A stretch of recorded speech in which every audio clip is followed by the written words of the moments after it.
Всім привіт! Мене звати Ліза, та я переїхала до Швеції майже 2 роки тому, саме на навчання в університеті.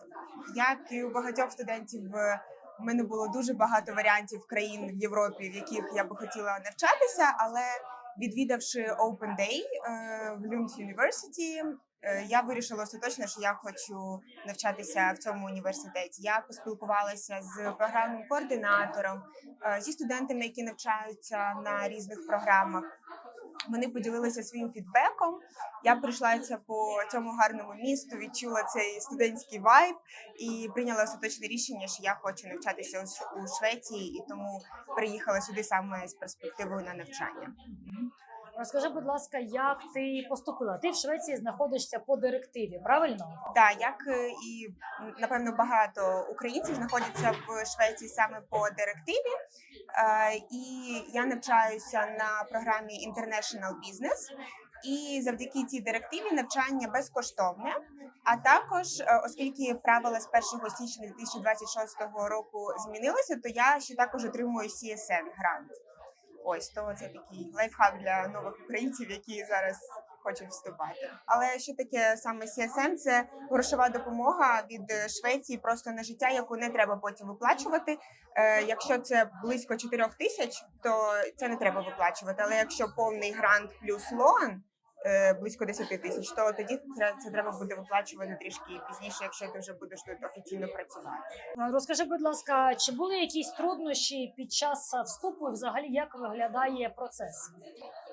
Я поступала з українським атестатом, не дивлячись на те, що в мене, можна сказати, 3 середні освіти – це болгарська і також IB програм. Я закінчувала в американському коледжі в Софії, в Болгарії, але вирішила поступати все ж таки з українським дипломом, бо я закінчила школу з срібною медаллю, і в мене були гарні оцінки, тому так було легше. Мені потрібно було просто перекласти український атестат на англійську мову, подати його сюди, а також здати IELTS або будь-який інший англійський тест на рівень B1. І я подала документи восени, оскільки я international student, і потім вже весною мені прийшло рішення, що мене прийняли, і ось так. Ще такий лайфхак: всі international student, вони мають guaranteed housing від Люндського університету, тобто у тебе точно буде місце, де жити в одному з гуртожитків Лундського університету.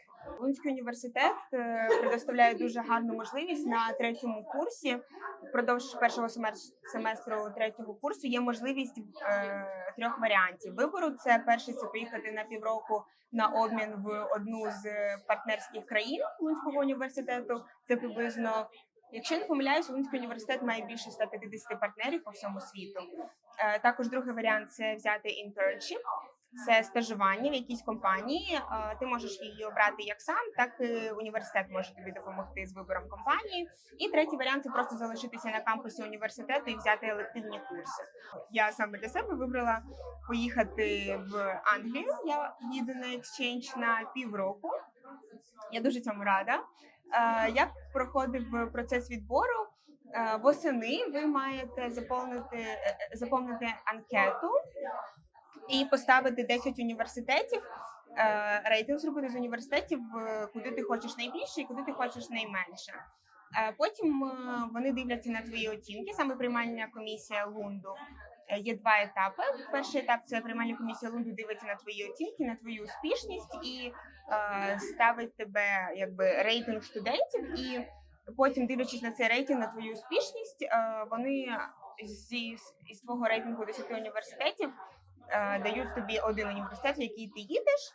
І потім вже другий етап – це в березні. Ти напряму подаєшся вже в цей університет, наприклад, як я в Англію, і тобі вже дають відповідь, і ти їдеш. Да, розкажи, чи ти ще десь вчишся? Я навчаюся одночасно і тут, на факультеті International Business, а також на заочній формі навчання в навчально-науковому інституті права імені Тараса Шевченка на факультеті права. І у мене є досвід, тобто 2 вищих освіт, і вони дуже відрізняються між собою, бо в Україні більш насичений графік відвідувань, занять, семінарів. У вас кожен день є відвідування, а в Швеції відвідування не кожен день. Це приблизно 3-4 лекції на тиждень і дуже вільний графік. Дуже багато групових робіт саме тут, в Швеції, чого немає в Україні. Це, напевно, така найбільша відмінність. Також тут немає такої великої кількості семінарів. Вони є, але відносно рідко. І також тут відвідування лекцій не обов'язкове, але, звичайно, якщо ти хочеш здати гарні екзамени, то, звичайно, треба їх відвідувати.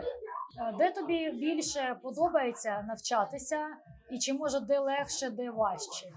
Я б не могла сказати, де легше, де важче. Обидві системи вони дуже відрізняються між собою. Є як свої плюси і мінуси в кожній із систем, але я б сказала, що екзамени тут вони напевно трішки складніші ніж в Україні, бо система навчання ще відрізняється в тому, що в Україні півроку ви вивчаєте 8-10 дисциплін одночасно, а тут один семестр поділений на 2-3 блоки, де кожен місяць-півтора ви вивчаєте нові 2-3 курси, які йдуть паралельно. Тобто в Україні 8 паралельно йде, тут тільки 2-3.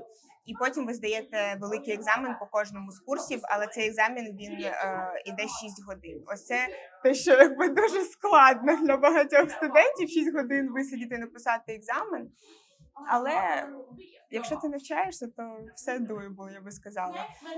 Ще велика різниця, що тут студент має сам розпоряджатися своїм таймінгом, своїм часом і сам виділяти час для того, щоб погуляти, і для того, щоб розділити навчання і свій вільний час.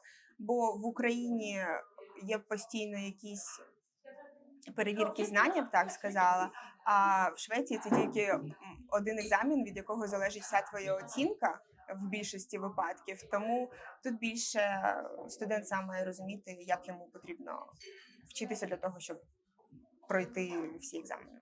Але це так допомагає, мабуть, тобі навчитися самоорганізації і дисципліні, да? 100%.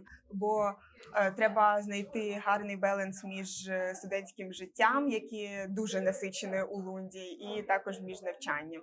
Якщо трішки розказати про студентське життя, то саме місто Лунд, він дуже славиться своїм студентським життям, бо більшість населення Лунду – це саме студенти. І сам університет організовує це життя так, що для студентів дуже тут цікаво. Є своєрідні nations, їх близько 13 чи 14 по місту. Це своєрідні такі об'єднання студентів, де проходять всякі гала-вечори, бали, сіднінгс, дискотеки. Тобто студентське життя тут живе. Я знаю, що ти також є членом студентської профспілки. Я є студент-амбасадор в School of Economics and Management, і це ми представляємо наш департамент. Ми їздимо по різних хай-скул у Скони, і ми представляємо, які програми є в нашому департаменті, розказуємо про студентське життя, про систему навчання, про систему вступу в університет саме для шведів і international students. Тому, окрім навчання, є дуже багато місць, де може себе показати не тільки зі сторони навчання, а також зі сторони спілкування і роботи. А тепер скажи, будь ласка, нащо тобі дві освіти одночасно?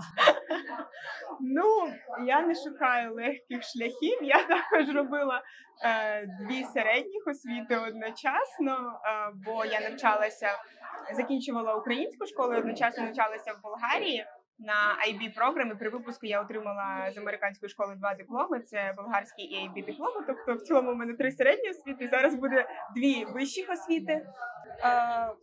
Напевно, для майбутньої перспективи, щоб у мене була і українська освіта, і шведська, і мені здається, дуже цінно мати розуміння не тільки в одній сфері. У мене це комбінація бізнесу плюс юриспруденція. Мені здається, це дуже класний такий комбінейшн, який буде дуже перспективний в майбутньому. Розкажи, будь ласка, як проходила твоя адаптація в Швеції, які були труднощі, чи ти вже адаптувалася, і як життя виглядає зараз? Що тобі подобається, що не подобається, що досі є таким трохи викликом, скажімо? Звичайно, адаптація, як і у будь-якої людини, яка переїжджає на нове місце, була нелегкою, я б сказала, бо це потрібно знайти нове коло спілкування, якусь підтримку людей для себе.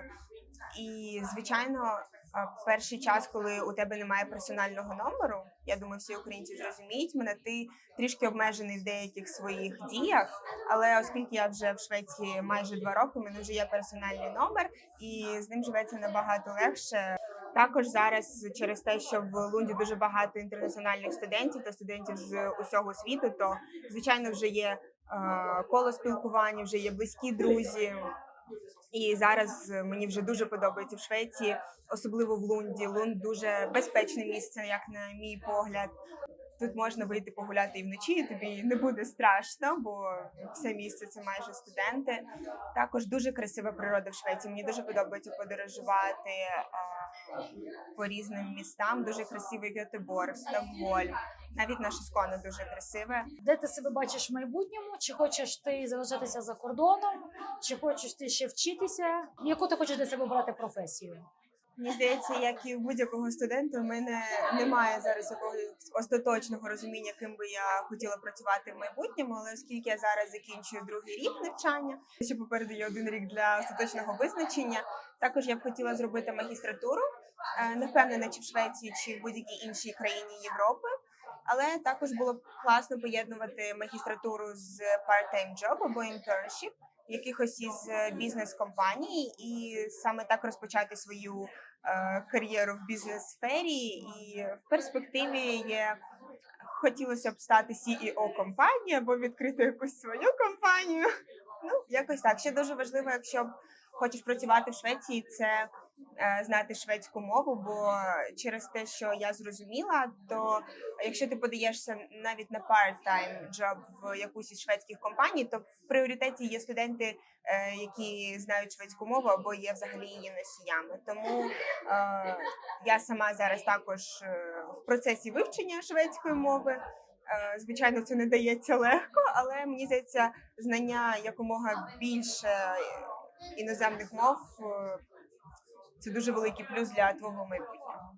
Всі студенти, які хочуть поступати в Люнський університет, які хочуть навчатися в Швеції, we really welcome you here. Тут дуже класна атмосфера, і ви не пожалкуєте. Я вам це обіцяю.